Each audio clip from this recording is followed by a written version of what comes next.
శ్రీమహాగణాధిపతయే నమః. సదాశివసమారంభాం శంకరాచార్యమధ్యమాం అస్మదాచార్యపర్యంతం వందే గురుపరంపరాం. శ్రీమాత్రే నమః. ప్రేక్షకులందరికీ కూడా స్వాగతం.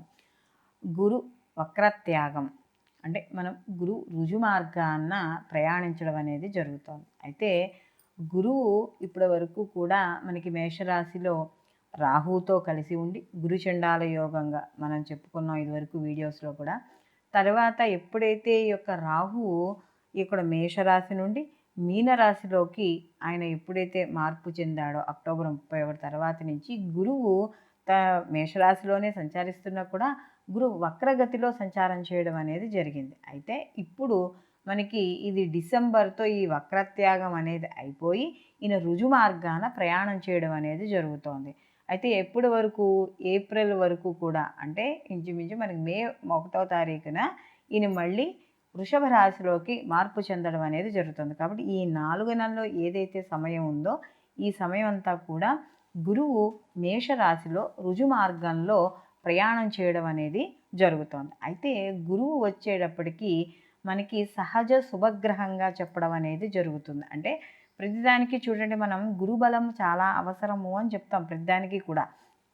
కాబట్టి మనకి ఇంట్లో ఏవైనా శుభకార్యాలు అవ్వాలన్నా, మనకు ఆధ్యాత్మిక జీవనం కానీ, సాంగత్యానికి కానీ, గురువుల యొక్క అనుగ్రహానికి కానీ, ఉద్యోగానికి కానీ, విద్యకు కానీ, దేనికైనా సంతానము అన్నింటికీ కూడా గురువు యొక్క అనుగ్రహం అనేది సంపూర్ణంగా ఉండాలి. అందుకనే చూడండి, మనకి తాత ముత్తాతల నుంచి ఆస్తులు రావాలంటే వంశపారంపర్యంగా వచ్చే ఏవైతే ఉన్నాయో ఆ ఆస్తులు కానీ, ఆర్థికపరమైన విషయాలు కానీ అవన్నీ రావాలన్నా కూడా గురువు యొక్క అనుగ్రహం అనేది సంపూర్ణంగా ఉండాలి. అలాగే ఇక్కడ ఆర్థికాభివృద్ధి, పదవీ యోగము ఇలాంటివి, అంటే ఇప్పుడు ఎవరికైనా రాజకీయ పరంగా కావచ్చు, లేకపోతే ఉద్యోగపరంగా కావచ్చు, లేదా ఏదైనా ప్రమోషన్ల రూపంలో కావచ్చు, ఇవన్నీ రావాలన్నా కూడా గురు యోగం అనేది తప్పనిసరిగా ఉండాలి. అలాగే దీంతో పాటుగా ఎవరైనా నిరుద్యోగులున్నా వాళ్ళకు కూడా ఉద్యోగాలు రావాలన్నా వీళ్ళందరికీ కూడా ఈ యొక్క గురువు యొక్క అనుగ్రహం ఉంటేనే తప్పనిసరిగా వాళ్ళకు ఉంటుంది. అలాగే విద్యార్థులకి విద్య కావచ్చు,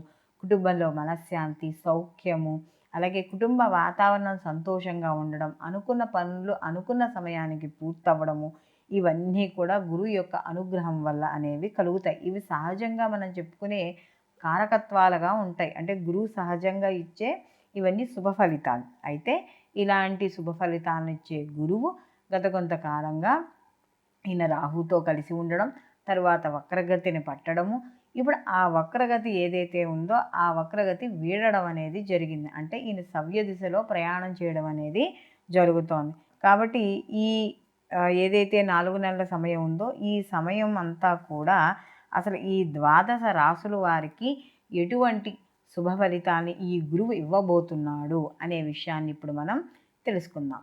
కర్కాటక రాశి వారికి చూసుకున్నప్పుడు ఈ యొక్క కర్కాటక రాశిలోకి రాశాధిపతి వచ్చేటప్పటికి చంద్రుడు కర్కాటక రాశిలోకి పునర్వసు 4వ పాదము, పుష్యమి 1, 2, 3, 4 పాదాలు, ఆశ్లేష 1, 2, 3, 4 పాదాలు కర్కాటక రాశిలోకి వస్తాయి. ఈ కర్కాటక రాశి చూసుకుంటే సహజ చతుర్థ స్థానం.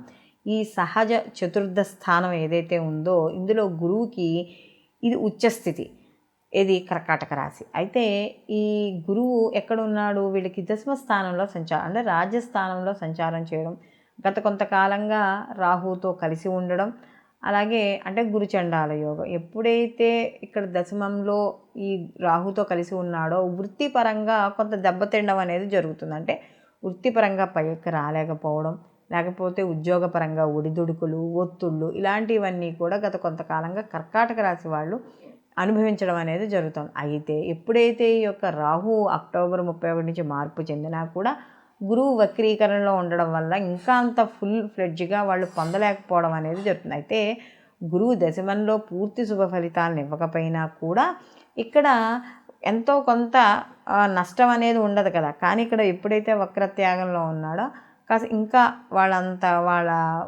వృత్తిపరంగా అంత వృద్ధి చెందలేకపోవడం అనేది జరుగుతూ వస్తుంది. అయితే ఇక్కడ వీళ్ళకి ఈ కర్కాటక రాశి వాళ్ళకి కానీ చూసుకున్నప్పుడు ఈ యొక్క గురువు తన యొక్క విశేష దృష్టితో సహజంగానే వీళ్ళకి పంచమ, సప్తమ, నవమ దృష్టిలతో చూడడం అనేది జరుగుతుంది. కాబట్టి ఈ కర్కాటక రాశి వాళ్ళకి కానీ చూసుకున్నప్పుడు ద్వితీయ చతుర్థ షష్టమ స్థానాలతో వాళ్ళ స్థానాలను చూడడం అనేది జరుగుతోంది.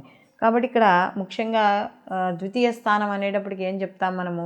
కుటుంబము, ధనము, అలాగే వాక్కు స్థానం ఇవన్నీ చెప్తూ ఉంటాం. కాబట్టి అలాంటి ద్వితీయ స్థానాన్ని చూస్తున్నాడు కాబట్టి అందులో ఇప్పుడు వక్రీకరణ పోయింది కదా, చూస్తున్నాడు కాబట్టి ఆర్థికపరమైన విషయాల్లో అభివృద్ధి అనేది నెమ్మదిగా చోటు చేసుకుంటుంది ఈ 4 నెలల్లో కూడా. అలాగే వీళ్ళకి కుటుంబ పరంగా వీళ్ళకి విలువ పెరగడం, గత కొంతకాలంగా కుటుంబ పరంగా పెద్దలతో కానీ ఇంట్లో వాళ్ళతో కానీ చిన్న చిన్న మనస్పర్ధలు ఏమైనా ఉంటే అవి తగ్గడం. ఎందుకంటే గురువు గ్రహం కాబట్టి ఈ గురువు ఏ స్థానాన్ని అయితే చూస్తున్నాడో ఆ స్థానం వృద్ధి చెందుతుంది.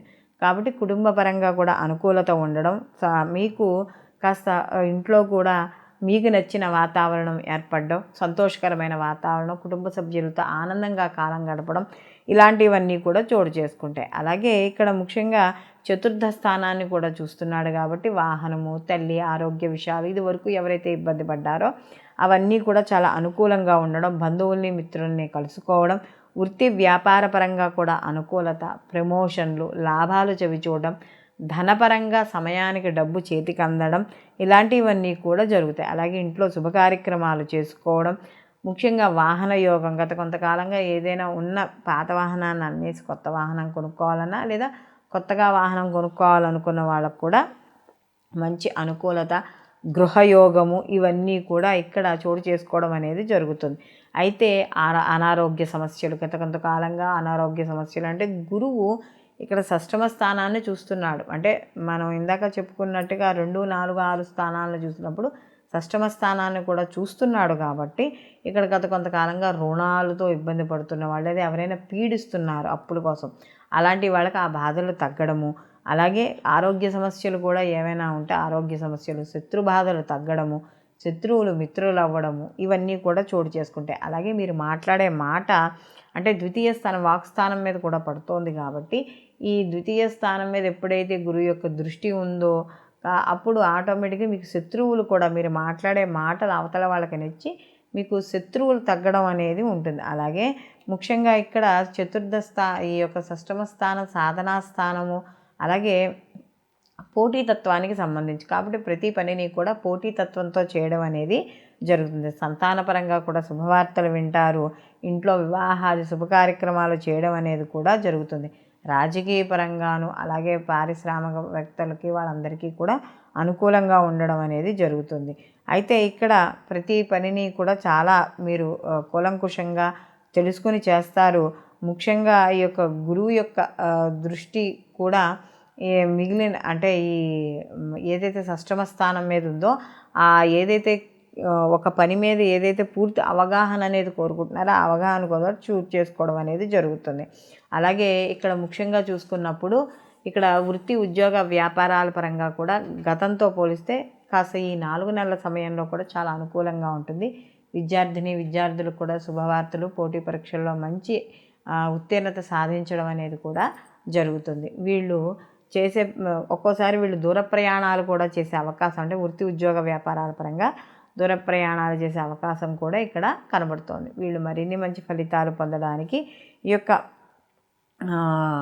కర్కాటక రాశి వారు ప్రతిరోజు కూడా ఇక్కడ మీకు దగ్గరలో ఏవైనా ఈ దత్తాత్రేయుల వారికి సంబంధించిన పాదాలు మన చెట్టు కింద దొరుకుతాయి మనకి. కాబట్టి అటువంటి పాదాలను శుభ్రంగా ప్రతిరోజు వెళ్ళి కడిగి వాటికి కాస్త గంధము కుంకుమ బొట్టు పెట్టి 4 పసుపు రంగు పచ్చటి పూలను పెట్టి మీకు తోచింది ఏదో ఒక పండో ఫలమో నివేదన అనేది చేయండి. లేదు మేము అలా చేయలేకపోతున్నాము అనుకున్న వాళ్ళు ఇక్కడ ప్రతిరోజు కూడా ఇంట్లో మీరు ఈ యొక్క తినే అన్నంలో, అంటే అన్నాన్ని కూడా పులగంలా చేసుకుంటామంటాం కదా, కాస్త చిటికెడు పసుపు వేసి అది పులగాన్ని కాస్త నివేదన చేయడం.